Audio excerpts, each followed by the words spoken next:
Hey guys, tonight we drift far from traffic lights and thermostats, and deeper into a place where the very air had to be trained to behave. You find yourself standing in a courtyard in ancient Persia. Stone underfoot, still holding the warmth of yesterday, but already the desert sun is licking at the horizon. The walls around you are high, thick, and dappled with the shadows of date palms.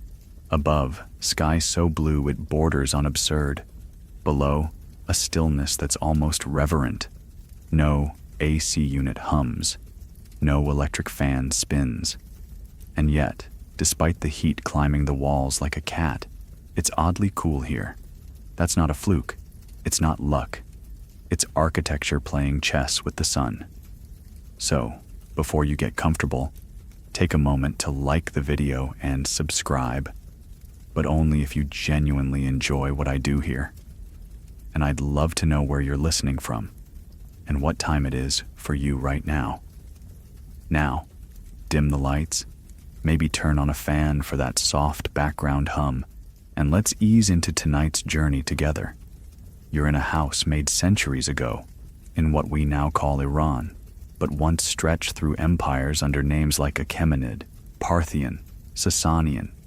The city could be Yazd or Kashan or Isfahan. Doesn't really matter. What matters is that this house isn't fighting the heat with force. It's dancing with it. The walls around you, mud brick, heavy, yes, but porous. They breathe in their way.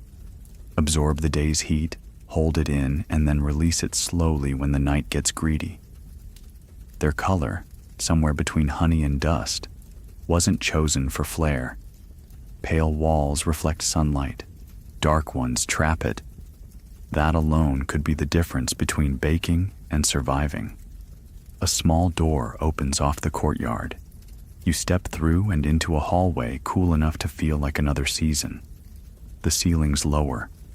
Light slants in from above, but never lands on your skin. Someone knew exactly where the sun would stand in August and planned this house accordingly. Historians still argue whether Persian architects calculated solar paths using astronomy or just centuries of stubborn trial and error. Either way, it worked. The air moves differently here.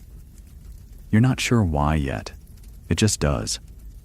Like it's been shown where to go. You enter a sitting room, no glass windows, just wooden shutters latticed in patterns so complex they look like someone tried to crochet geometry. A pitcher of water rests in a clay bowl. The bowl is slightly wet on the outside. Evaporation is doing its slow, silent job. You sip. It's cool.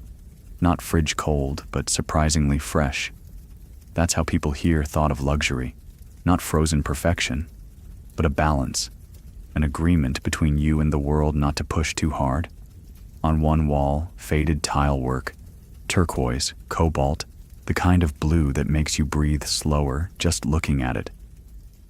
Below that, a carpet, not decorative, but deliberate, thick enough to mute heat rising from the floor, yet not so plush as to trap it. A breeze passes, gentle, as if the house itself exhaled, and then you hear it, faint but rhythmic, not wind, not footsteps. It's water, somewhere nearby, moving just fast enough to be noticed but not seen. We'll get to that later. For now, let's go back outside. In the courtyard again, the light has changed. The heat's beginning its morning climb. But here's the miracle. The courtyard is still cooler than the street beyond the walls. That's not imagination. That's physics and art. The shade isn't accidental. Neither are the trees. That little pool in the center? It's not a koi pond. It's a temperature device. The water evaporates, cooling the air just enough that you want to linger. And you do. For a moment, you forget electricity exists. You forget what air conditioning even means. Because here, with mud brick and silence and a few very stubborn engineers, they built something better, not colder, just wiser. Step outside the shaded courtyard and let the full desert hit you. Dry wind, high sun, and air that feels like it's been preheated. You blink, and even your eyelashes feel too warm. Welcome to ancient Persia, where summer doesn't arrive gently. It slams the door, throws sand in your face, and makes you question every life choice that doesn't involve living underground. The climate here wasn't just hot, it was complicated. Iran's central plateau is a patchwork of mountain-flanked basins, and while winter could surprise you with a chill, summer came on like a dare. Temperatures routinely soared past 100 degrees Fahrenheit, and rainfall arrived not politely, but in bursts, when it arrived at all. Persians weren't fighting against gentle Mediterranean breezes. They were taming desert tantrums. That's why so many architectural marvels came from this region. They weren't indulgences, they were necessities. Historians still debate whether the first urban settlements here sprang up because of trade routes or because of water access. But once people started settling, they realized something quickly. If they were going to stay put, they'd need to control their environment or be roasted by it. The heat wasn't just an outdoor problem. Homes could turn into ovens if built carelessly. That's where ingenuity kicked in. You don't build 4 thin walls and pray for a breeze. You build thick walls, small openings, and deep courtyards. You learn to guide air like it's a guest you're trying to impress. Subtle, indirect, always welcome, but never allowed to just crash in. Stand outside again for a moment. You'll notice something odd. City layouts weren't random. Narrow alleyways twist in deliberate ways, not just to confuse invaders or offer shade, though that helps, but to funnel wind through the city like water through a pipe. Streets bent and turned in ways that slowed down the hot gusts, but accelerated cooler ones from the mountains or nearby plains. Take Yazd, for example, a city still known today for preserving ancient Persian cooling techniques. There, entire neighborhoods were built like thermal mazes. Dark brick, tight turns, shaded walkways, and wind catchers rising like silent sentinels above the skyline. All this didn't just happen. It evolved out of generation after generation getting scorched and thinking, okay, there has to be a better way. The people who lived here weren't waiting for an invention. They were inventing while living. Trial and error, like discovering that homes dug partly below ground stayed cooler, or realizing that sleeping on the roof wasn't just charming, but sometimes essential. And if you're wondering whether they really measured thermal efficiency with some ancient calculator, they didn't. They just survived, year after year, house after house, sweat after sweat. One particularly odd but brilliant solution was timing. You didn't just design buildings around the sun, you designed your day. You didn't bake bread at noon. You didn't hold meetings at 3 p.m. You took a cue from cats and napped through the worst parts. It's a kind of climate obedience most modern cities still haven't learned. And then there's the color palette. Walk through these old towns and notice how rarely you see dark surfaces. Pale beiges, sand-tinted yellows, dusty pinks. It's not just aesthetics, it's thermal strategy. Lighter colors reflect heat, dark ones trap it. You want to look fashionable in black robes at high noon? Good luck. The wise dressed like the buildings, pale, flowing, loose. Not because it was trendy, but because the sun doesn't negotiate. Even rooftops weren't left untouched by climate logic. Flat, accessible, and often used for sleeping during summer nights. Some had small parapet walls to block harsh winds. Others had ceramic jugs of water lined up to cool overnight, ready to be used come morning. There's a calm defiance in that, like saying, "We see your heat wave, and we brought cushions." It's worth noting, too, that the Persians weren't doing this in isolation. They were trading with India, with Mesopotamia, with the Mediterranean. Ideas flowed as easily as spices and silk. But the Persian response to heat remained distinct, holistic, slow, and elegant. Not brute force, not fan in every room madness, but an agreement with the environment. And here's the thing, they didn't call it sustainable or green. They just called it survival. It wasn't virtue signaling. It was not dying. Some of these traditions remain visible today.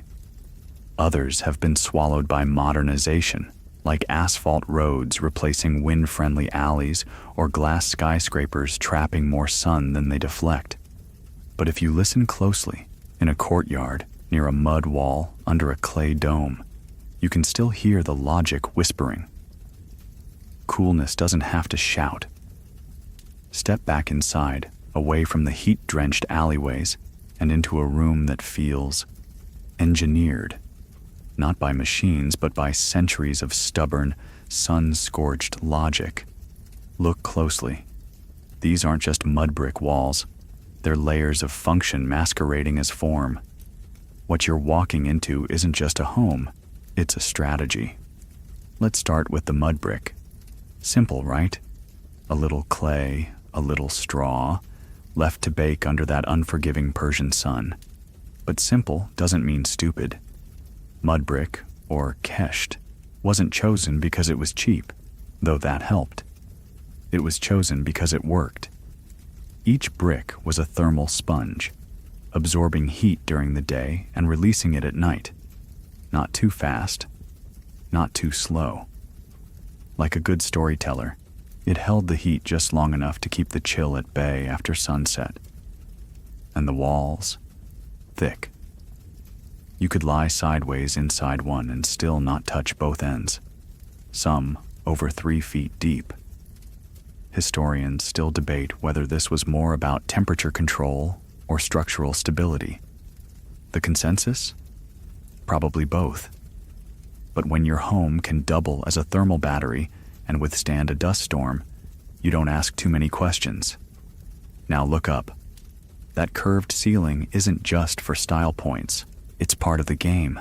Vaulted ceilings let hot air rise away from you. Yes, even before modern thermometers taught us about heat convection. Persians figured it out intuitively. You sit low, the heat floats high, and nobody sweats into their lentil stew. Not a bad deal. One quirk you'll notice is how rooms rarely open directly into each other. There's usually a hallway, a vestibule, or a little L-shaped bend. These aren't just architectural flares, they're thermal checkpoints. Each turn slows the air, calms it down, lets it adjust before rushing into another space. It's like teaching your house to breathe through its nose. And doors?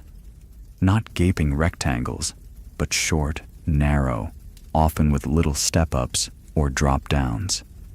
Partly to keep dust out, mostly to confuse hot air. Because let's face it, air, like most of us, takes the path of least resistance. The more obstacles in its way, the more likely it'll cool off before it bothers you. Furniture? Minimal. Because the house itself did most of the heavy lifting.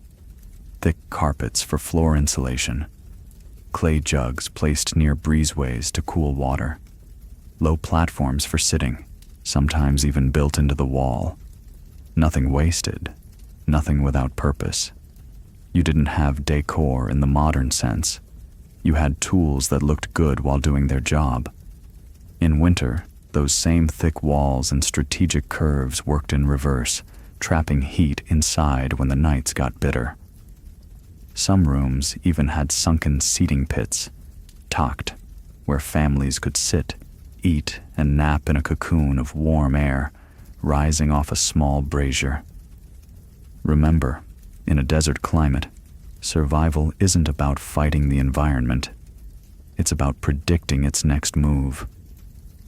Oh, and let's not forget the roofs. Flat, sturdy, with parapet edges so you could sleep up there at night without rolling off in your dreams. Some families even kept their bedding up top during summer months.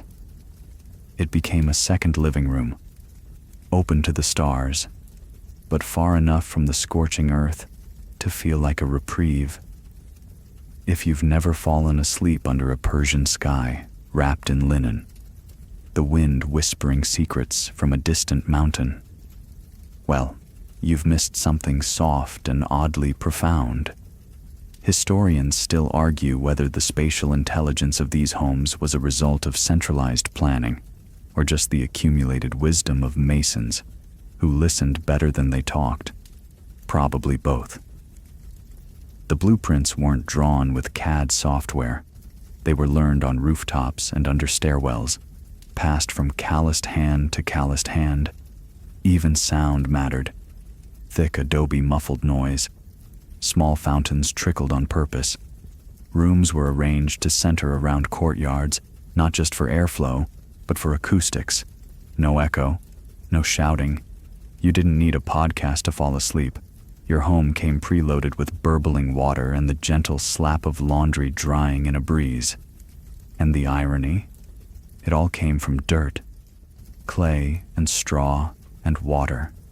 Materials so humble that modern construction barely dignifies them, and yet they produced environments that modern HVAC systems struggle to imitate, buildings that lived with the land instead of on top of it. So when you lie back now, staring at a domed ceiling that seems to scoop the sky itself, know this: you're not just in a room. You're inside a machine built for human comfort, powered by air, angle, and intuition, and the only thing it costs you is patience. You step back into the courtyard, the breeze on your face subtle, unexpected. It's not cold, no, but it's moving. You tilt your head up, squinting through the light, and there it is, the strange tower that's been watching you this whole time, tall, hollow, slitted on the sides like a lighthouse designed by someone who really loved triangles. That, my friend, is a badger, a wind catcher, and it's been quietly performing temperature magic since before the Western world knew what a thermometer was. At first glance, it looks like a chimney, but it doesn't release anything. It receives. Wind enters the open slats at the top and is funneled downward into the house, often passing over water for extra cooling. Some badgers had one opening, some had 4, and some had so many it looked like the tower had grown gills. Why? Because not all wind comes from one direction. And unlike modern AC units, badgers didn't whine when the breeze changed. They just adapted.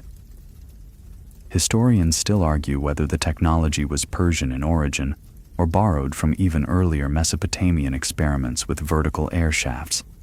But Persia certainly refined it, expanded it, and turned it into an art form. By the time the Islamic Golden Age rolled around, entire neighborhoods were peppered with badgers of varying sizes, shapes, and levels of ambition. Rich homes had taller, more elaborate towers. Humble homes had short ones, but they all breathed. Now step closer. You can hear it if you listen, the hush of air being pulled downward, softly, almost politely. That's the genius of it.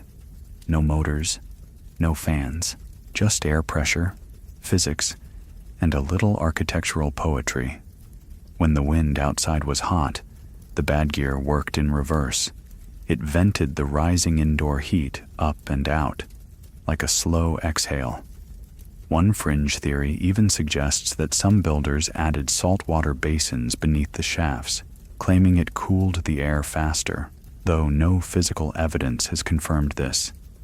Still, you have to admire the commitment.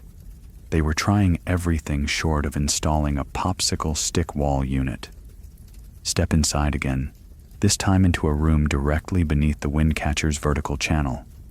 It feels different, fresher.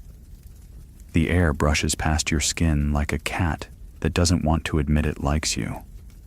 You look up and see nothing, just shadow. But you know the channel's there, channeling air like a monk channels silence. Some designs even included underground passages, that fed cooler air into the base of the tower, creating a loop of convection. Others were connected to qanats, those buried water tunnels we'll visit soon, that allowed wind to glide across cold surfaces before wafting into the living space. It was air conditioning, yes, but spiritual, like the house was meditating. One particularly delightful quirk: badgers sometimes doubled as status symbols. If you had a tall one, neighbors knew you meant business. There were even competitions over who could build the most efficient, or the most beautiful, wind tower. Some were tiled, others sculpted with delicate reliefs. You weren't just cooling your family, you were flexing. But the heart of the matter wasn't about showing off. It was survival, graceful, precise survival. When you live in a place where summer sun cooks your food before you can, you don't leave air circulation to chance. You engineer it. You sculpt it. You build a house that breathes with you. And that's what badgers did.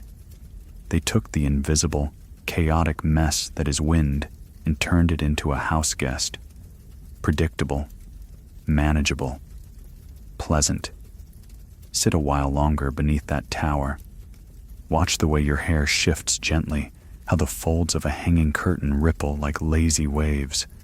There's no hum, no artificial push, no thermostat arguing with a sensor, just temperature, tuning itself. And the most remarkable thing, these towers still work. In modern Yazd, some homes still use badgers alongside or even instead of AC. Engineers have studied them, recreated them in sustainable building designs, and marveled at the efficiency. Some report a 10 degrees Celsius drop in room temperature just from wind flow. No carbon footprint, no energy bill, just design, ancient and unapologetically effective. So when you hear people talk about passive cooling today, as if it's a trendy new thing, remember, Persians were doing this while Julius Caesar was still learning to spell Gaul. And the wind, timeless, indifferent, keeps flowing through those slats, generation after generation. You take a step down, then another. The stairs curve gently, hugging the edge of a thick wall, and the light above you begins to fade. It's cooler already, noticeably so. You run your fingers along the clay-plastered wall. It's rough in patches, smoothed in others, cool to the touch like stone pulled from a riverbed. You've entered the sardab, literally the cold place. But this isn't a wine cellar or a storage nook. This is ancient Persia's answer to refrigeration. The sardab isn't flashy. It doesn't glow. It doesn't whir. It simply exists. Beneath the house, beneath the heat, waiting. When you reach the bottom, you find a low-ceilinged space, dim and still. The air feels heavy, not unpleasant, just deliberate. A subtle dampness lingers near the floor, not from mold or neglect, but from the clever use of proximity to underground water channels, or qanats. These basements were often built near or directly over those cool, flowing veins of the earth. Air would sometimes be pulled from a wind catcher above, down through the house, and into the sardab, where it passed over or near the water and chilled before circulating into the rest of the home. One mainstream historian calls this the world's first geothermal draft system. Others argue it's too generous a label. After all, it wasn't planned with modern climate science in mind. But the outcome? Unmistakable. Temperatures in a sardab could remain 20 degrees Fahrenheit cooler than above ground, enough to keep food fresh, wine mellow, and tempers from boiling over when the sun was being extra vindictive. You look around. There's a clay jar sealed with wax, a woven basket of dried fruit, a jug resting in a shallow pool lined with pebbles, kept just cool enough to make each sip feel like a quiet luxury. In wealthier homes, the sardab was even furnished: cushions, thick rugs, maybe a small table for afternoon tea and idle gossip, far from the punishing heat above. Some were designed as entire summer living rooms. Down here, hours stretched longer. Voices echoed softly. Time slowed. And while the function was crucial, the form wasn't neglected. You might find decorative tile work, small ventilation holes carved in geometric shapes, or little niches built into the walls, perfect for storing candles, spices, or the occasional family heirloom. A home wasn't just built, it was layered. Fringe theories abound about how the sardab was sometimes used ritually, spaces of reflection or storytelling during the hottest months when the family gathered below and stayed there, half dreaming through the worst of the heat. There's even a little-known tale from Yazd about a grandmother who claimed she could hear the Qanat spirit whispering through the walls on quiet nights. She said the cooler the room, the clearer its voice. But let's not get carried away. You don't need spirits to explain peace. Just stone, air, and silence. What makes the sardab so fascinating isn't just that it worked, it's that it did so passively. No switches, no wires, no anxious flickering of ceiling fans when the power grid hiccups, just coolness, achieved through centuries of architectural listening. And here's a modern twist. Today, energy consultants and architects are rediscovering these methods. The passive cooling principles of ancient Persia are now being folded into eco-conscious building designs in Arizona, Dubai, even parts of southern Europe. They call it vernacular architecture. Now, a trendy phrase that basically means, the old way worked, so maybe stop overcomplicating things. You sit down on a woven mat, breathing in the air that seems smarter, cooler, more patient. No beeps, no filters to replace, no subscriptions. Just a room built by people who understood that the earth, when asked gently, gives back coolness in quiet ways. Upstairs, the heat waits. But down here, you're safe. You head back up the stairs, slowly. Each step warms a little more until the stillness of the sardab gives way to the ambient buzz of life above ground. But this time, you notice something new. You pause in a hallway, and there's no direct breeze, no visible vent, no mechanical fan. Yet the air moves. It curves. It dips. It drifts. You feel it slide over your skin in a way that isn't accidental. That's when you realize the house is a geometry lesson. Ancient Persian architects didn't just build walls. They shaped wind. Every curve, every dome, every alcove had purpose. Not just to impress, but to influence airflow, trap coolness, and diffuse heat like a house-sized labyrinth designed by an introvert who hated sweating. Take the domes. Yes, they're beautiful, but that's not the point. Domes work with convection, not against it. Hot air rises, and in a dome it rises fast. It hits that curved ceiling, spreads, and settles where you aren't. Meanwhile, cooler air stays low, exactly where you need it. Smart? Absolutely. Intentional? Definitely. Historians still argue whether these forms were inspired by earlier Zoroastrian temples or developed organically over centuries of trial and thermal error. Then there are the vaulted ceilings. Some are simple arches, others are intersecting like an X drawn in clay. These aren't just architectural flair, they're thermal playgrounds. The curves gently coax air to rise, separate, circulate, and settle. In some designs, small openings near the base allowed air to slip in, rise naturally with heat, then exit quietly through upper vents or wind catchers. The effect? A house that never holds its breath. It exhales, slowly, all day long. You step into another room and spot a niche carved into the wall. Not quite a window, not quite a shelf. It's called a tak. These little recesses helped regulate temperature too. Set into thick walls, They served as storage, but also created microzones of airflow. Some even say you could use them to cool a jug of water faster. Just place it inside the niche and let the stone do its work. And the floors? Often sunken or tiered. Drop just one step lower and you're already in cooler air. That's not coincidence, that's math.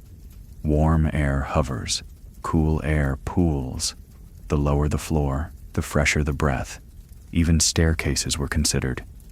Narrow ones retained less heat. Steep ones forced you to move slower, less body heat generated, less air stirred unnecessarily. Everything had logic. Outside, the walls of the courtyard weren't just vertical slabs. They angled inward at times or flared at the base. Why? To reflect heat away. A flat wall absorbs the sun's fury. A sloped wall deflects it, sending it elsewhere, preferably to a neighbor you don't like. And have you noticed the shapes of the windows? They're rarely square. They're often slender, vertical slits or ornate latticework, mashrabia, carved in wood or plaster. These openings confused light. They let in just enough to illuminate, but not to overheat. The patterns also broke wind into smaller, gentler flows, like straining tea leaves through silk. Even the color schemes had a thermal agenda. Blue tiles weren't just pretty. They were calming, reflective, and, according to some theories, gave the illusion of coolness even when they couldn't deliver it. And while that might sound like placebo architecture, studies in modern design confirm that color influences perceived temperature. If believing you're cooler makes you act cooler, who's to say it doesn't work? Now shift your gaze to the ceiling. Wooden beams line the roof, but they're not for decoration. These were often left exposed on purpose, allowing warm air to collect between them and reducing thermal radiation downward. You may have thought coffered ceiling was a Renaissance invention. Persia did it in mud brick first. Walk through the hallway again and notice how every turn changes the way the air moves. A T-junction bends the breeze. A shallow alcove slows it. This isn't accidental. The house was built like a canyon, not a hallway, inviting the air to linger, to cool, to think twice before barreling in hot and furious. Fringe speculation even suggests that certain angles in older structures were designed based on the prevailing seasonal winds, orienting rooms like solar panels for air. There's not much hard proof, but if you ask the masons of Yazd, they'll nod slowly and say, well, it works, doesn't it? And that's the charm of it all. These homes weren't engineered with blueprints and stress tests. They were shaped with memory, climate instinct, and a very personal relationship with discomfort. Every mistake was a summer too long. Every solution was one less night spent sweating on a clay floor. So the next time someone brags about their smart thermostat or triple-pane windows, just smile. Because you've been to a house that used no electricity, no fans, no solar panels, and still knew how to whisper, breathe in here. It's cooler. Back in the courtyard, you notice something you missed before. The sound. It isn't loud. It isn't sharp. It's watery. A soft trickling, just out of sight. You follow it. Past a pomegranate tree that throws generous shade, along a tiled edge worn smooth by time and sandals. There it is, a small pool, barely a few feet wide. Not for swimming, not for show, for air. It glistens in the light, but more importantly, it cools. As the water evaporates, it lowers the temperature around it. Not by much, but enough. Enough to be felt. Enough to make this courtyard tolerable while the street outside is auditioning for the surface of Mercury.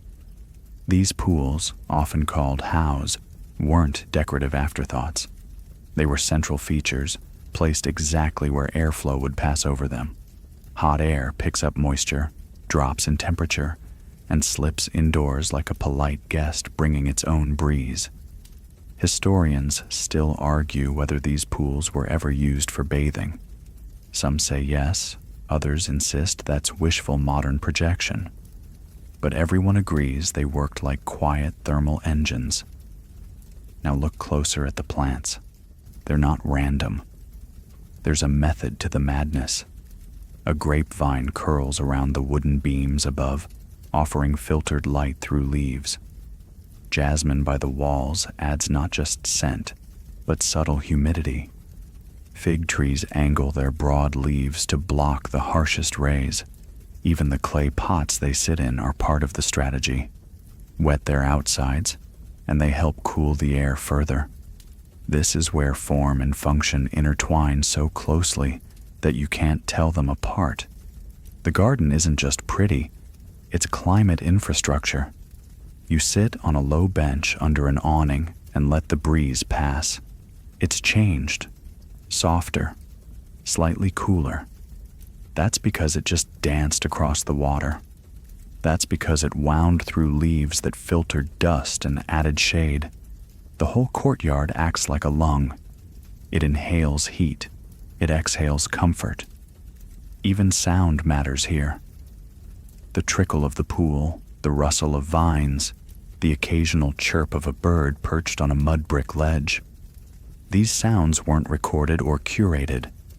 They just were. But they worked, subconsciously calming the body and slowing the breath. Fringe theories in environmental psychology now suggest these gentle, irregular sounds are better for relaxation than white noise machines. Ancient Persians didn't need a study, they just lived it. Now notice the floor. Not grass, not tile. Usually stone or packed earth, sometimes lined with fine gravel. All materials chosen for their ability to hold the night's chill and resist the sun's morning assault. Walk barefoot across it in early hours, and it feels like a sigh. You might spot a cloth draped across the awning, periodically dampened with water to create additional cooling through evaporation. Not fancy, just smart. Simple fabric becomes a passive air conditioner. Even the walls here tell a story. They're often curved at the corners, not just because straight edges crack under pressure, but because rounded corners help air circulate more smoothly. Sharp corners trap heat. Gentle ones let it glide. The interplay of elements, stone, shade, water, air, is constant. No one piece does it all. But together, they manage to lower temperatures by several degrees. It's not enough to make you chilly. It's enough to make you stay. And if you were wealthy, the courtyard might feature a shallow channel of flowing water, cut like a ribbon through the stone. These were sometimes connected to nearby qanats, allowing a thin, steady stream to cross the property. The effect was hypnotic. Movement without noise, utility without disruption. Remember, this was all done centuries before fans, vents, or climate control apps. Yet these courtyards stayed functional, graceful, inviting. The lesson here isn't lost in time. It's just buried beneath insulation and drywall. Take one more deep breath. The air has weight here, not oppressive, but intentional. It's been slowed, cooled, perfumed, softened. You don't notice it because it screams. You notice it because it whispers. And in that whisper, there's a secret. Comfort doesn't need to be complicated. It just needs to be designed to care. You slip off your sandals and step onto bare stone, cool, almost damp. It's surprising. The sun outside is relentless, but here, just beneath the surface, is a different world. One that flows. Welcome to the qanat. No, it's not a tunnel you crawl through. It's older, deeper, and more brilliant than that. A qanat is an underground water channel, dug gently downhill over many miles, using nothing but picks, shovels, and sheer generational determination. Water begins at a mountain aquifer or underground spring and trickles, very slowly, very precisely, toward a city or village in need. No pumps, no pipes, just slope and gravity. Historians still debate whether the Persians invented the qanat or refined it from Babylonian or even earlier Egyptian systems. But few deny that ancient Iran mastered the art. By the time of the Achaemenid Empire, thousands of these silent veins had been carved into the earth, sustaining entire regions. Cities that should have been deserts bloomed instead. You walk alongside one now, not in total darkness, but in a gentle twilight. The ceiling is low. The walls curve naturally, as if the earth willingly made room. At regular intervals, vertical shafts connect the qanat to the surface. Air vents, yes, but also access points for maintenance and construction. Some are over 100 feet deep. If you stood at the top of one and whispered, it might take a second before the echo replied. Spooky? A little. Efficient? Absolutely. The air down here is different. Not just cooler, but wetter. Dry desert heat has no power here. The walls are cool to the touch, and the sound of flowing water, thin, constant, is like a song played for no audience. A fringe theory even suggests that some underground rooms were built next to qanats, just to borrow their ambiance. Mood lighting, 500 BCE edition. But the genius didn't stop at water delivery. Some qanats were built directly beneath homes or public buildings, where rising air from the channel would be pulled up through shafts into courtyards, halls, even sardabs like the one you visited earlier. This created a natural convection current, cool air rising from the earth itself, flowing through homes like a whisper of winter. And when combined with wind catchers, oh, it was orchestration. The wind would be drawn down the bad gear, cooled as it passed over qanat water, then circulated through the home. No electricity, no moving parts, just physics, obedience, and mud brick. You pause beside the water. It's clear, slow, patient. You could cup your hand in it and still see your palm, and you wouldn't be the first. These qanats fed drinking water, irrigation systems, fountains, baths. In Yazd alone, some qanats ran for over 50 kilometers, often requiring dozens of workers to maintain. Entire professions were dedicated to their care. Families passed the craft down like a secret recipe. Digging one took decades, but once finished, a qanat could flow for centuries. One well-worn scholarly debate concerns how the Persians measured slope so accurately without modern tools. Some say they used water levels in bowls. Others claim it was long sticks, sun angles, and just plain genius. Whatever the method, the outcome is staggering. Water that flowed just fast enough to avoid stagnation, but slow enough to prevent erosion. Qanats weren't just infrastructure, they were identity. A village with a functioning qanat was a living place. One with a broken or drying qanat was dying. Names were given to each tunnel, poems written about their constancy. Some even became sacred. You emerge from the qanat into a shaded entry chamber, part cave, part cellar, part shrine. It's used now for storage, but once it might have been where a family waited for water in summer. A few clay amphorae sit in the corner, still intact. You tap one lightly. The echo is full, cool, calm. Step outside again, blinking in the sudden light. You look back at the low arch of the qanat entrance, half hidden in a courtyard corner. You never noticed it before. Most people didn't. The best systems were invisible, like the best stories, quiet, persistent, and always flowing just beneath the surface. So the next time someone tells you that ancient people lived closer to the land, you'll know that's not just poetic fluff. They did. Quite literally. They drank from it, cooled their homes with it, built lives around its patient, invisible streams. And down there, beneath your feet, the Qanat still runs. You find yourself back in the main room, where light filters in lazily through wooden screens, and the walls breathe with the calm assurance of a house that knows exactly what it's doing. A jug of water rests on a small table, clay, unglazed, damp to the touch. You lift it, pour, and watch as the cool water coils into the cup like a ribbon. It's not ice cold, but it's refreshing. Ancient Persia didn't need refrigeration. They had evaporation. It starts with something basic. Water wants to escape. It clings to surfaces, then turns to vapor, stealing a bit of heat as it leaves. The Persians, being observant, patient, and quite fond of not melting in their homes, figured out how to encourage that. Look again at that clay jug. You may think it's sweating. You'd be right. This porous material allows just enough water to seep through the walls and evaporate on the outside, cooling the contents within.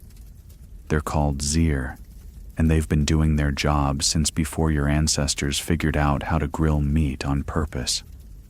Historians still marvel at the simplicity of the idea. Use the dryness of the air against itself. Evaporate water, lower the temperature, repeat. Step into another room, and you see a thin fabric curtain drawn across a high doorway. A woman is quietly wetting the edge with a sponge. She's not cleaning. She's cooling. The breeze that sneaks through the mashrabia hits that damp cloth, soaks in moisture, and enters the room with its attitude softened. Evaporative cooling. No plug, no fan, just physics and fabric. You walk past a wall where a man brushes water over smooth stones set into an interior niche. He's not polishing them. He's prepping them to sweat.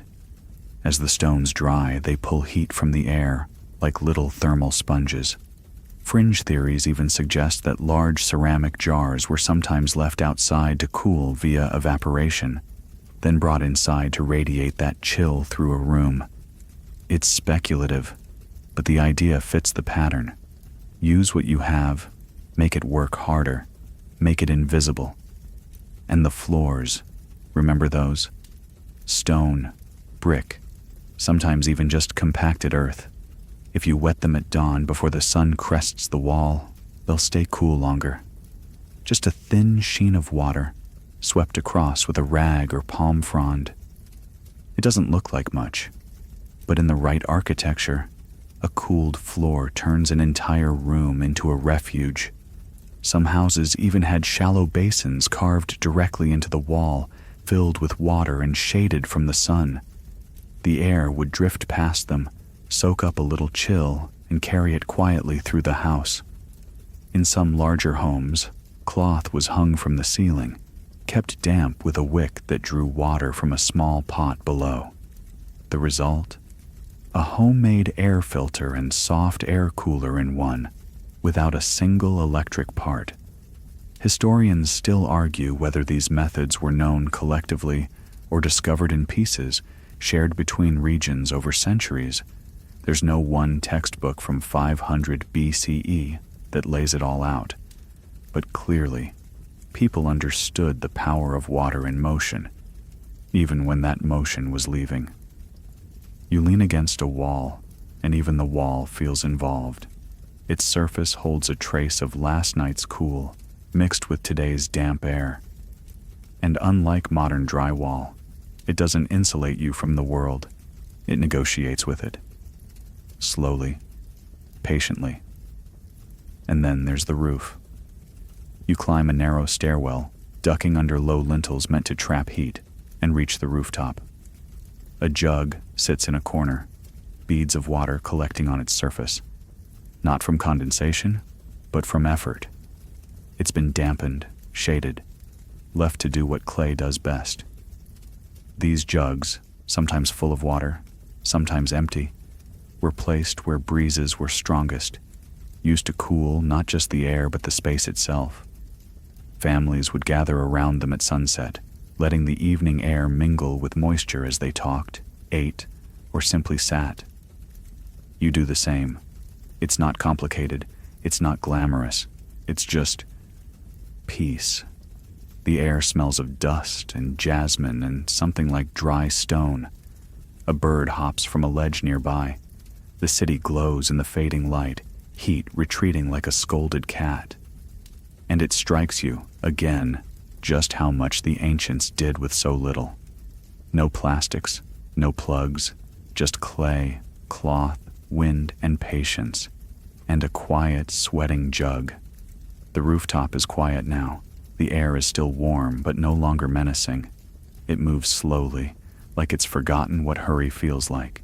You sit by the jug, the clay cool under your fingers, and wonder, how did they ever store ice?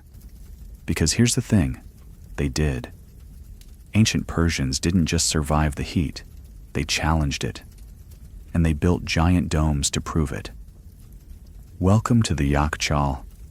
The name literally means ice pit, and that's exactly what it was. A massive, cone-shaped structure made of mud brick and lime, sometimes towering over 60 feet tall. It looks like a beehive built by someone obsessed with geometry. Inside, a cavernous space plunged deep into the earth. At the bottom, ice. Yes, actual ice. In the desert. During summer. You walk along a dusty path, guided by the outline of distant hills, until the dome comes into view, blending almost shyly into the baked landscape. The exterior is rough but imposing. Thick walls over 6 feet deep at the base, made from a special insulating mixture called sarouj, a blend of clay, ash, egg whites, goat hair, and lime.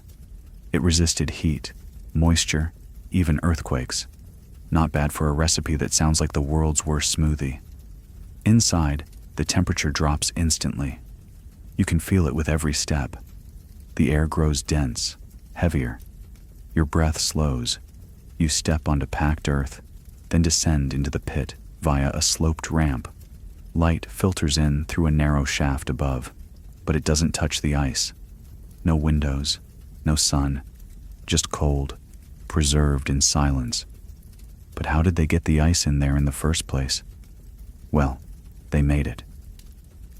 During the winter months, shallow pools were dug next to the Yakchal, shaded from the wind and aligned with the coldest airflows. At night, water would freeze.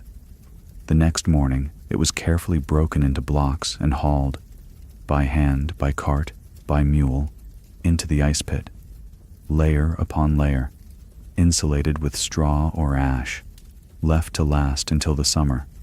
Historians still argue whether this technique allowed the ice to last until midsummer or all year.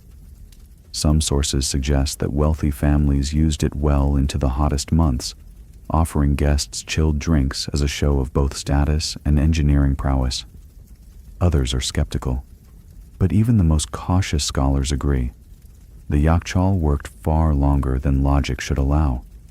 Some even believe the Yakchal served more than just households. It was a public resource shared by communities. When water was scarce and the sun brutal, a few precious chips of ice could mean relief, survival, or even ritual. A fringe theory suggests that blocks were sometimes gifted during weddings or religious ceremonies, symbolizing endurance and clarity. Whether or not that's true, one thing isn't in doubt. These people knew their thermodynamics, even if they didn't call it that. Stand in that chamber for a while. You can hear the past there, echoing softly, the scrape of ice on stone, the drip of melting water into the reservoir below, a child's laughter muffled through time. There's a kind of reverence here, not just for cold, but for control, for the idea that in a land designed to scorch you, you could carve out your own corner of winter. You walk back into the sunlight, blinking. The dome casts a long shadow, stretching east as the sun dips west. You run your hand along the exterior, rough, ancient, still sturdy. The same materials used in the houses you visited, the same logic, the same promise, coolness, earned. And remember, none of this relied on electricity, or global supply chains, or refrigerants. Just good design, smart labor, and a little seasonal timing.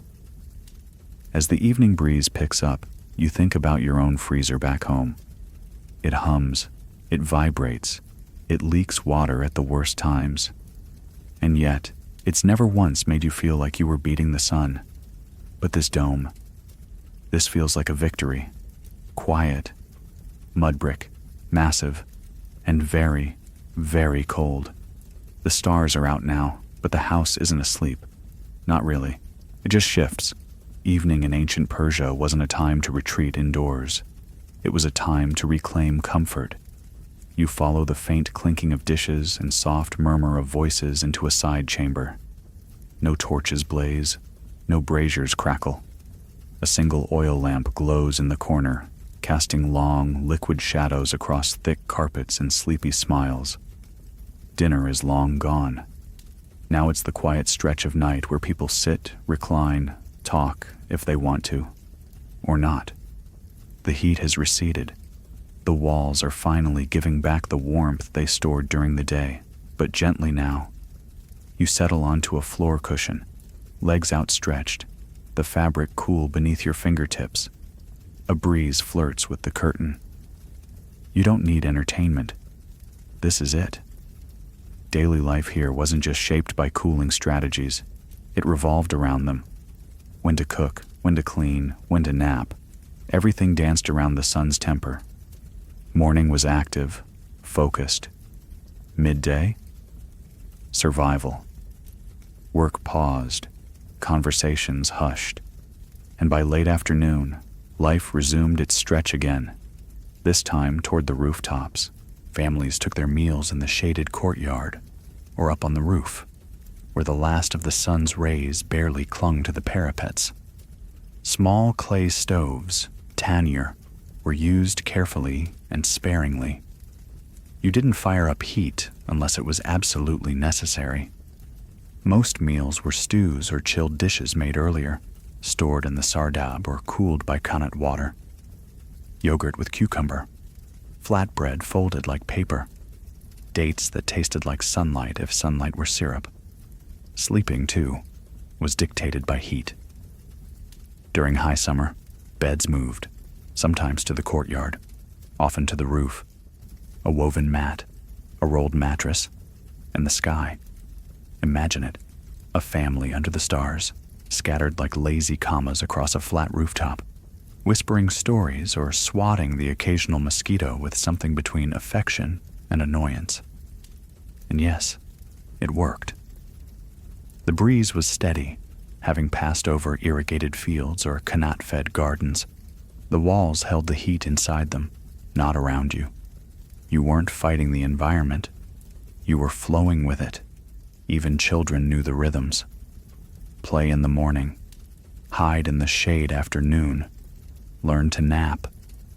Not because you're lazy, but because the house asked you to. Adults followed suit, retreating into darkened rooms where sunlight was a rumor, and the only thing louder than a snore was the trickle of a courtyard fountain. Fringe historians sometimes claim that Persian timekeeping was partially thermal, not just clocks and shadows, but gut instincts born of generations knowing when the house cooled, when the walls turned friendly, when the rooftop became a bed. Is it provable? Not really. Is it believable?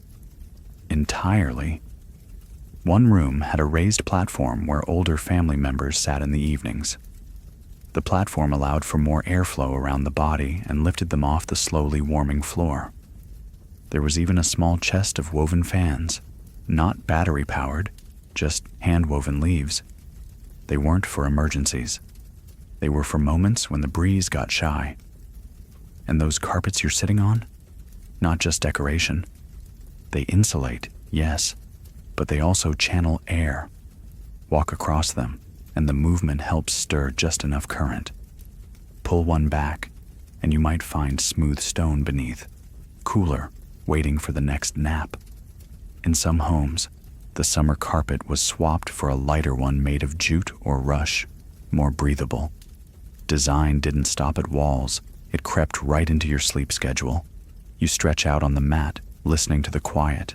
No traffic, no distant buzz of wires, just the sigh of cooling stone and the slow exhale of an entire house easing into night. Because Persian life wasn't about beating the heat.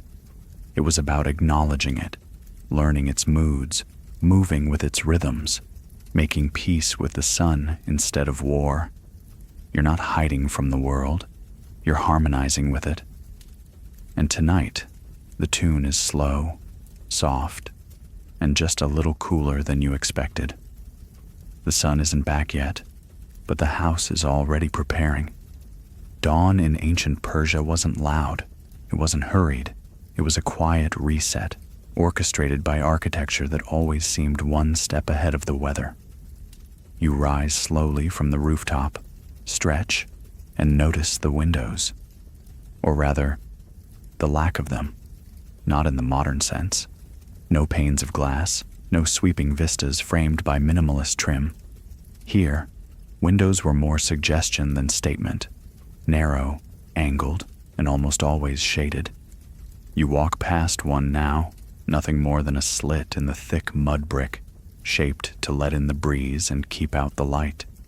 It's high on the wall, angled away from the morning sun. Cool air drifts through it like someone whispering on purpose. These weren't just gaps in the wall, they were instruments. Some were simple, vertical slits cut at just the right tilt to catch a prevailing wind. Others were complex, fitted with wooden lattices or finely carved stone screens known as mashrabiyah or panjdari, depending on region and style. The patterns weren't random. They were chosen to fracture light, break wind into gentle curls, and preserve privacy without killing ventilation. You weren't just cooling a room. You were curating atmosphere. Historians still argue whether some of the mashrabiyah patterns had symbolic meaning, floral motifs, religious geometry, or clan identifiers. But what's certain is that the function was primary: diffuse sunlight, invite air. A lattice of shadows danced across floors and walls, shifting through the day. It was like living inside a kaleidoscope of calm. You step into a room with 5 windows arranged in a graceful arc. This is a panjdari, literally 5 doors. Though here, door means large windowed opening. The room faces the courtyard and is typically used for greeting guests or evening rest. During summer, all 5 can be opened to funnel the courtyard breeze straight through.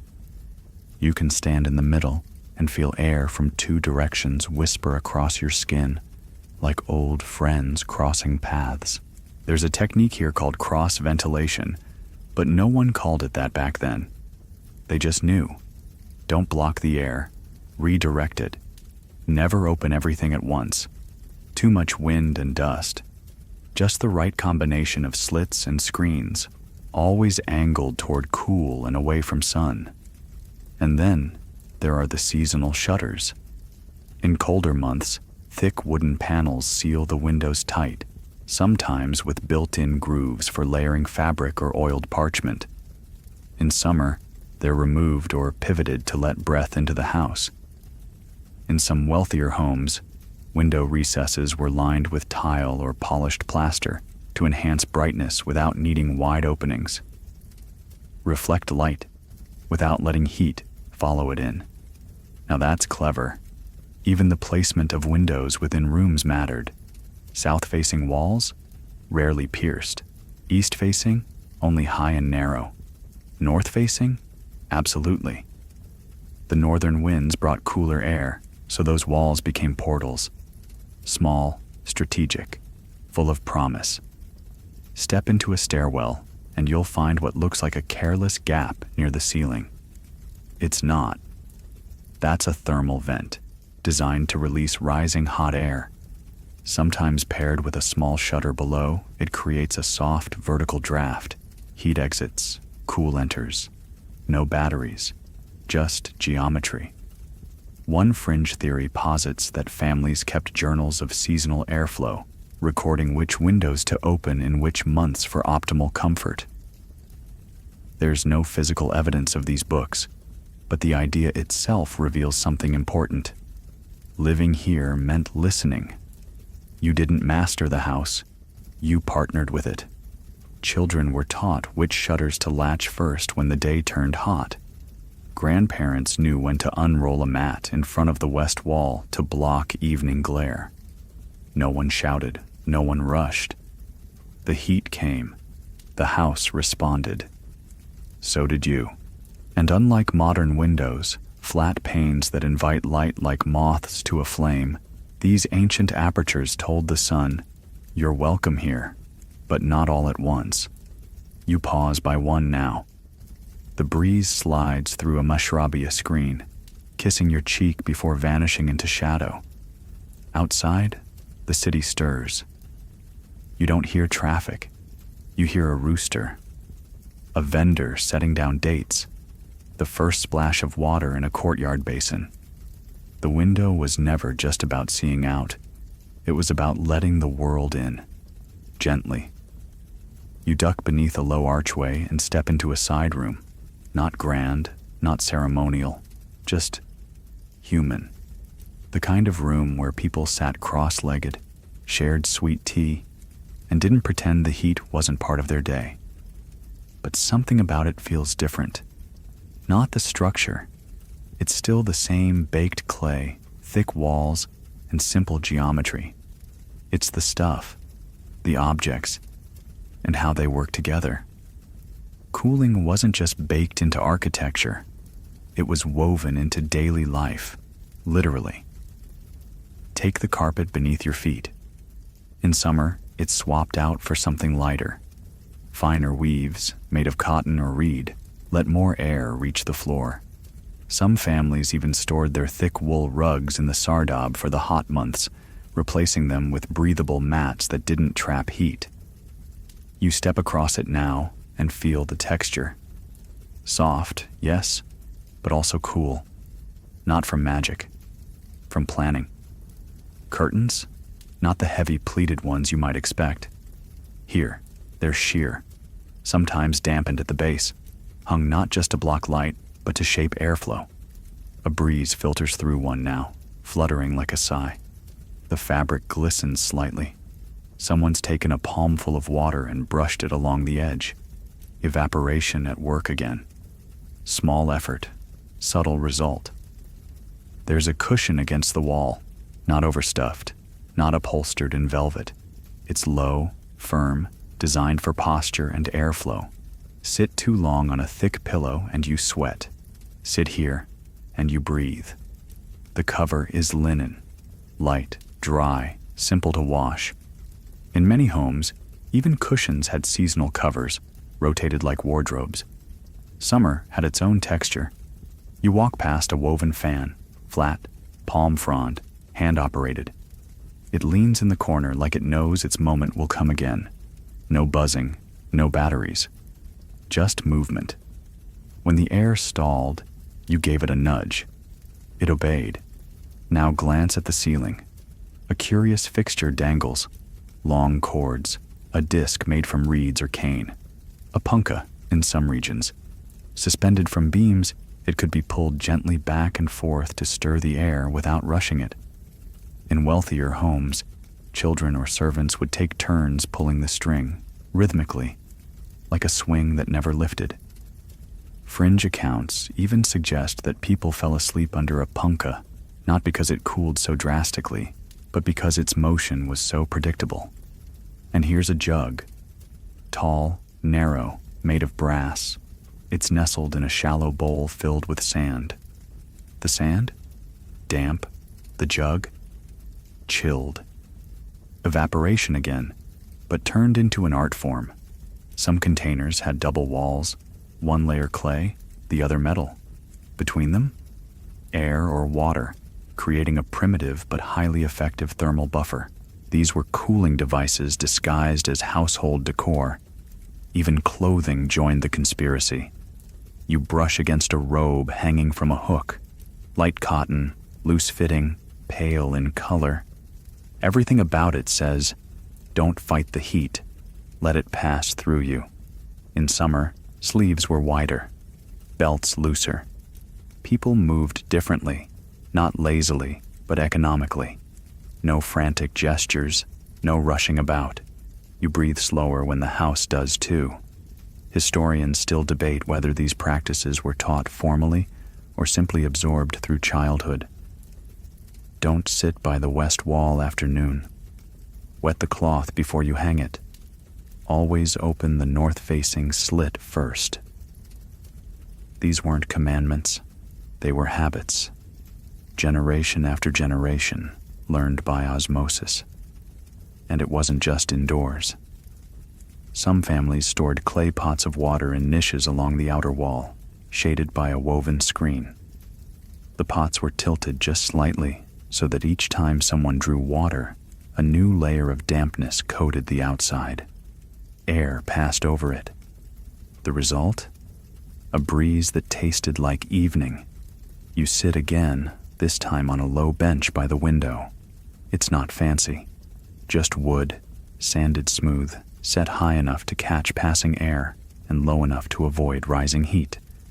The bench has a small pillow, again seasonal, again light. Even leisure had its climate setting. And that's the genius of it. Nothing wasted, nothing random, not a single object chosen without a thermal reason. You sip a little water from a ceramic cup, rounded edges, naturally cool. The cup was kept in a woven basket soaked with water, tucked into a shaded corner. It doesn't need to be ice cold, just not hot. That's enough.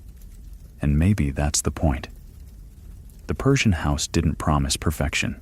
It promised relief, not from heat itself, but from its tyranny. And sometimes that's all we need. You pass beneath another arch, wider this time, echoing faintly as your steps soften. The air feels different again, denser somehow, tinged with warmth and something earthy. Ahead, steam curls lazily through a corridor, vanishing into shadow. You've reached the hammam, the bathhouse, not the kind with massage tables and spa playlists. This is older, wiser, built into the very rhythm of the city. Hammams weren't just for washing. They were for resting, for talking, for resetting your body clock when the desert heat messed with your sense of time. You push aside a damp cloth curtain and enter the first room, the sarbine, or cool chamber. It's dim, quiet. The air here is temperate, a gentle step down from outside. The floor is stone, polished smooth by centuries of wet feet. You take off your shoes, feel the temperature shift through your soles. Warm, but not hot. Relaxing. The hammam doesn't rush you. You pass through another doorway, arched, low, and into the warm chamber, garmkhane. Steam fogs the air. The humidity clings to your skin, softens your breath.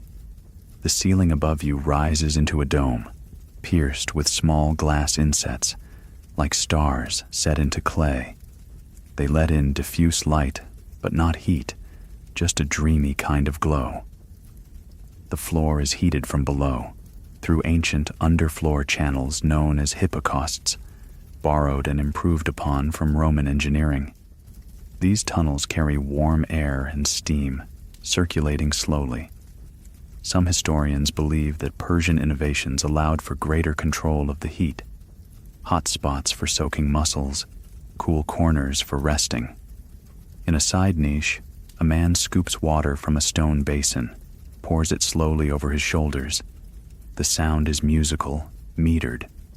Fringe theories suggest that these baths were sometimes used as places of meditation or recitation, steam and solitude acting as a kind of spiritual amplifier. You find a bench, stone, but coated with a linen cloth. Sit, breathe, let the moisture settle. The heat is gentle but thorough. It seeps into your bones, softens joints, opens pores. This is not the dry, blinding heat of the afternoon sun. This is chosen warmth, controlled, contained. And then, the best part, the cold splash. After a few minutes, you walk back toward the Sarbonnet and dip a brass bowl into a cool water basin, fed, of course, by the ever-reliable Qanat. You pour it over your head. The contrast is delicious, almost decadent, heat and cold, evaporation and sweat, all in dialogue. Bathhouses were built like microclimates. Each room offered a new level of temperature, a different air density, and people knew how to move through them, not by schedule, but by instinct. You could spend an hour here, maybe 2. You'd leave cleaner, of course, but also rebalanced. Calmer, cooler, not just in temperature, but in demeanor. Even the hammam's walls helped. Thick again, always thick. They held in warmth in winter, but in summer, they acted as a buffer, allowing cooler rooms to stay isolated. The cleverest builders placed hammams near wind catchers or even above Qanat paths, letting a warm ceiling and a cool floor create a constant vertical circulation. You pass through the final chamber, the cuisine, the hottest room, where water in clay tubs nearly simmers. You don't linger, not today. Today is about ease, not shock. You head back toward the courtyard, robe damp, skin tingling, muscles loose like coiled rope unwound. The bath wasn't just functional, it was community. Stories were traded here, politics debated, children scrubbed, marriages negotiated. It was where the city cooled off together, and afterward, a nap or tea or both. Some historians argue that the hammam served as a reset button for households, especially during the high heat of summer.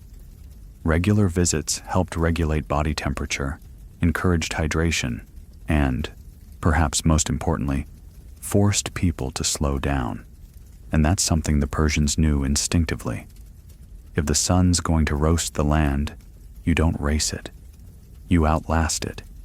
And part of that endurance is built right here, in the steam, in the stillness, in the way stone holds heat, and then slowly forgets it. You towel off, slip back into cotton, and walk barefoot across the warm tiles toward the outer courtyard. The sky is blue again, bright. But you're not bothered, because you've remembered how to breathe in the heat, how to soften its edges, and how sometimes the best cooling strategy is simply not resisting. You've returned to the outer courtyard, where the sun now balances gently on the highest walls, as if trying not to wake the stones. But the house is already awake, and today, you're not visiting a modest home. You've stepped into a royal compound, bigger, brighter, and just a bit more dramatic. The Shah wasn't melting like everyone else. He had shade. Royal residences in ancient Persia were not just larger, they were designed to impress while keeping everyone alive. Cooling wasn't just a comfort, it was a message. Walk down the corridor lined with alabaster tiles, and you'll see what status looks like when it's engineered for 110-degree heat. Here, the courtyards are wider, but still deeply shaded. Pergolas built with elaborate wooden lattices stretch overhead, covered in flowering vines, carefully trained to block the worst of the sun. The pools are bigger, more decorative, but still functional. Some had fountains, not just for beauty, but for sound, humidity, and airflow. The more fountains you could hear, the richer you probably were. You pause at a marble basin shaped like a lotus. Its water is still, but not stagnant. Qanat fed, refreshed regularly. A fringe theory claims that some royal basins were filled with snow during special events, harvested from distant mountains and transported by caravan at night. Was that ice really meant to survive the trip? Maybe not. But it made a point. Our reach extends beyond the heat, You step through a triple-arched gateway into the heart of the summer pavilion, a domed hall surrounded by verandas on all sides. The floor is covered in hand-painted tile work, a cool surface not just for the feet, but for the eyes. Blue dominates, deep indigo, turquoise, cobalt, colors that trick the brain into feeling cooler. It works. You almost shiver. Look up. The dome overhead is pierced with small, star-shaped openings, carefully angled to allow light in without letting direct sunlight heat the floor. The shadows they cast move slowly with the day, like a sundial designed by a poet. Even the furniture here obeys the climate. Low benches line the walls, topped with silk cushions and reed mats. In the corners, large ceramic jars, often filled with rose water or perfumed oils, serve double duty, scenting the room and cooling the air through evaporation. A servant walks past and sprinkles water over the matting with a metal dipper. The floor darkens slightly. The scent of jasmine and damp earth rises. These palaces didn't just use wind catchers, they multiplied them. Rows of badgirs stretched across the rooftop like sails, each catching a different wind, each feeding air into different wings of the building. Some compounds had complex switch systems, stone baffles and wooden flaps, to control which winds reached which rooms, depending on the hour and who was sitting inside. Historians still debate whether these cooling systems were designed by engineers or master artisans. The truth is likely both. In Persia, architecture wasn't just about walls, it was about wisdom. Every room had its season, every space its timing. Take the Iwan, a vaulted, open-fronted space that faced the courtyard. In summer, it became the main sitting area, shaded but open to air, large enough to host poetry readings, royal decrees, or the occasional bowl of sour cherry soup. You sit in one now, its arch framing the courtyard like a theater. A breeze brushes past your neck, and you realize someone built this angle on purpose. And then there's the roof again. In royal compounds, they weren't just flat, they were active. In the evenings, servants would dampen them. Just a fine layer of water. The evaporation helped lower the temperature inside, trickling down through layers of insulation.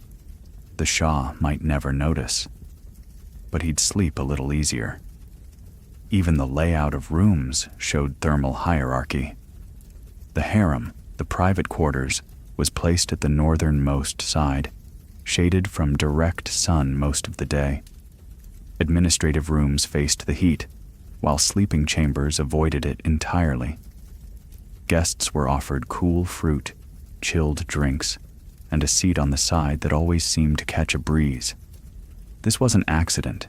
This was power, translated into architecture. But here's the thing. Despite the extravagance, the principles remained the same. Mud brick, wind, water, shade. Whether in a villager's sardab or a royal terrace, the materials didn't change. What changed was how many hands were available to move the air and sprinkle the mats. You lean back against the cool tile, watching the garden beyond shimmer in the heat. Even the roses seem to know their limits. A servant walks silently past, barefoot, holding a brass pitcher. Somewhere, a fountain gurgles in reply. The Shah didn't conquer the desert. He simply gave it better manners. You leave the royal courtyard behind, ducking once again into a narrower alley, the kind that twists like a thought someone forgot to finish. Overhead, badgirs still rise like chimneys in reverse, catching winds no one else can see. But today, you're not the only one wandering these streets. Foreigners have arrived, from the west, the east, the north. They come with scrolls, sandals, sunburns, and a healthy dose of confusion. Persians may be cooling their homes with quiet confidence, but the Greeks, they're sweating through every tunic seam, and they're curious. step into the scene. A Greek ambassador, let's call him Nicandros, stands blinking in a courtyard where the air is mysteriously temperate. He tugs at his damp collar, glances up at the Badgir, and mutters something about witchcraft. Beside him, his Persian host simply smiles and pours a cup of cool water. No sorcery, just a little zir and some architectural common sense. Herodotus himself, yes, that Herodotus, wrote of Persian customs with a blend of awe and exasperation. He marveled at their sanitation, their city layouts, their water management. He never quite understood how it all worked, but he couldn't deny that it did.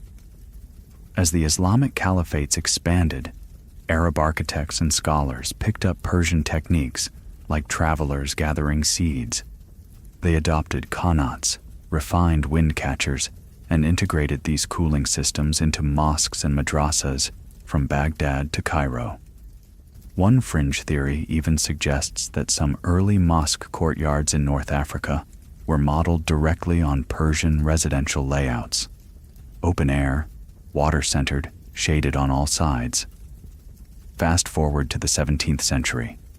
European travelers, dressed in stiff coats, entirely unsuited to Iranian summers, began reporting on these miraculous houses that needed no chimneys, no stoves, and yet remained livable even in August.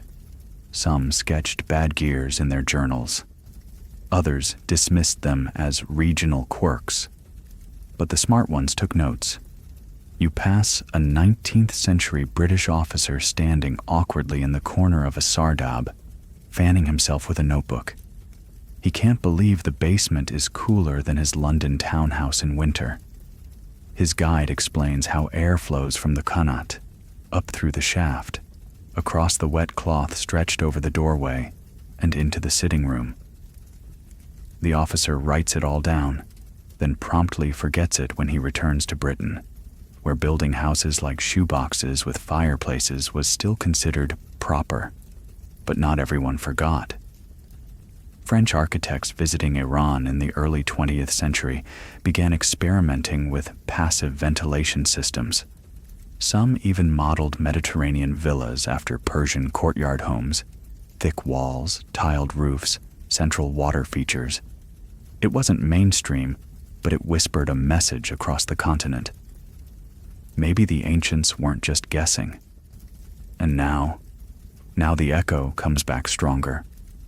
Modern sustainability experts revisit Persian cities like Yazd and Kashan not as curiosities, but as blueprints. Universities send teams to map Badgirs. Engineers from hot countries study qanats, wondering if buried water might once again save their urban grids. There's an entire conference circuit now dedicated to vernacular cooling, which is code for let's do what the Persians were doing 2,000 years ago, but with PowerPoint. One well-known architecture firm recently unveiled a luxury home in Arizona with, surprise, a central courtyard, wind catcher-inspired vents, and thick earthen walls. The press release called it cutting edge. Somewhere, a Persian bricklayer from 542 BCE is laughing into his due. But it's not about credit. The beauty of these systems is that they were meant to be shared. Built not to impress, but to work, to welcome. Even now, tourists step into ancient Persian homes and instinctively go quiet, not out of reverence, but because the air asks them to slow down. You sit again under a mashrabia, listening to the rustle of vines and the distant splash of water. A child giggles nearby, running barefoot across tiles still cool from the night. Somewhere behind you, a guide explains to a group of students how air pressure works. They nod, half understanding, but one of them smiles. She feels it. That's how it starts. Not with applause, with a breeze. Now the silence is different. Not the hush of night or the stillness of cool courtyards, but a silence that feels like something lost. You're standing in the shell of a once grand home. The wind catcher is broken, its slats crumbling like forgotten piano keys. The qanat beneath the floor is dry. A few weeds push up through cracked tile. This is what happened when the world moved on. Colonial authorities arrived, rulers changed, and suddenly the wisdom of centuries looked backward. Modernization swept through Persian cities like a strong wind that didn't care what it knocked down. Glass windows replaced wooden screens. Asphalt replaced earth. Concrete rose where clay once cooled. Speed became more important than comfort. And air conditioning? The final insult. Suddenly, no one needed to listen to the air anymore. You just flicked a switch. Historians still argue how much of the traditional cooling infrastructure was lost during the mid-20th century boom. Some say over 80% of functional badgers in urban centers were torn down or rendered useless by new construction. Others argue that they were already falling into disuse, symbols of poverty in a world obsessed with Western aesthetics. You walk through the ruin now. The old sardab is filled with debris. The walls, once so thick and thoughtful, are pierced by rebar and sealed with paint that flakes in the sun. A split-unit air conditioner dangles from one corner, lifeless. Irony drips as heavily as the condensation once did from cold clay jugs. But here's the twist. People are coming back. Modern architects, climate scientists, and even governments are realizing the cost of forgetting. The energy bills, the heat waves, the blackouts. And so, beneath cities like Yazd and Shiraz, they dig. They unearth broken qanats and map them with drones. They study remaining badgirs and 3D model the airflow. Universities pair with local builders to relearn techniques. How to mix sarouj for insulation, how to angle a courtyard, how to read a breeze. One team in Tehran has rebuilt a home entirely using passive cooling. No AC, no fans, just domes, vents, courtyards, and earth. The temperature inside? A consistent 25 degrees Celsius, even when the street outside boils at 42. The data is impressive, but the real success? Visitors walk in and go quiet, like they used to. Fringe voices, once dismissed, are now featured in TED talks. Words like vernacular architecture and bioclimatic design are suddenly sexy. But what they're describing is old, not forgotten, just waiting. You meet a young woman in Isfahan, an architect who grew up hearing her grandfather talk about the house he was born in. He said the walls could tell time. She laughs, that you could feel the day changing through your skin. She spent her thesis studying wind catcher variations across regions. Her prototype? A modern apartment block in a hot, dry zone, powered by wind, shaded by vines, cooled by pooled water and thick, intelligent walls. She doesn't call it tradition. She calls it survival. You sit with her on a rebuilt rooftop at sunset. The view is part old, part new. Cranes on the horizon, but also domes, new ones, planted vines, tiled basins, and here and there, rising once more, the squared towers of badgirs, catching the wind again. It's not nostalgia, she says. It's practical. And she's right. Because for all our progress, the earth is still hot, the sun still brutal. And the smartest buildings are the ones that remember what the air likes, not the ones that fight it. You lean back, let the breeze wash over you. It's the same breeze that's always been here. You just had to invite it back in. You're back where it began. The courtyard is still, cloaked in shadow. The pomegranate tree is quiet now, its leaves barely moving. The pool reflects a slice of moonlight, broken gently by a ripple you can't quite trace. Everything feels slower, but not in decay, in peace. You sit once more on the low bench, tracing your fingers along the smooth clay of the wall. It holds a different coolness now, one born not from strategy, but from story. This house, like many across the Persian plateau, isn't just a building. It's a memory engine. It remembers centuries of heat waves and harvests, of winters slept in wool, and summers survived in silence.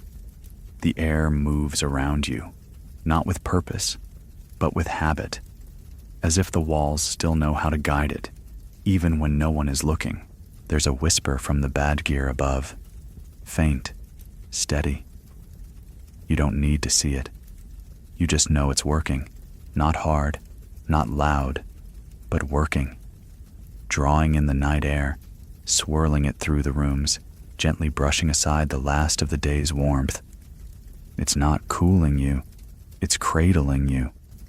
Historians still debate whether these spaces were consciously spiritual or if their silence simply made them feel that way. Some believe the placement of pools and plants followed religious geometry. Others say the comfort they provided was holiness enough. Either way, it's easy to believe in something greater when the air hums like this. In the distance, a dog barks once, then quiets. The city sleeps. The house does not. It continues its work, absorbing, reflecting, adjusting, like lungs in a slow, patient body. You close your eyes, and somewhere below, the Qanat still flows. You can't hear it, but you can feel it. Cold water gliding through ancient tunnels, whispering to stone, reminding the earth that someone still knows how to listen. A curtain shifts in a room you didn't notice before. Someone has opened a door just wide enough for the breeze to pass through. It does, obediently, gratefully. The temperature drops, not by degrees, but by softness. This isn't technology. This is intimacy. Between home and wind, between water and time, between you and a design older than invention. And just like that, the house inhales again. The air remembers. So now, you're still. The house around you has gone quiet, its breath slow and measured. The breeze that once danced through mashrabia screens now drifts like the memory of a breeze, lighter than sleep. The walls hold their cool. The stone beneath you presses gently against your spine. And everything is settled. The sounds of the city have faded into a hush. No voices, no footsteps, just the occasional sigh of air through a corridor built to guide it.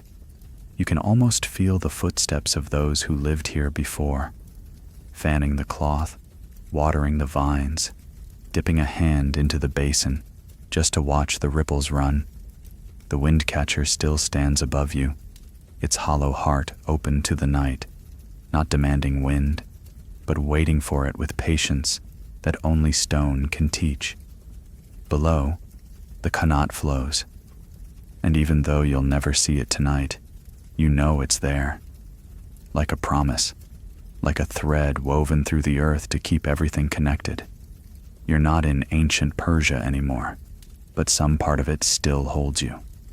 The clay, the quiet, the cooling hush, it lingers. So let it. Let your breath slow. Let the world soften. Let the house finish what it started. And when you wake, the wind will still be moving.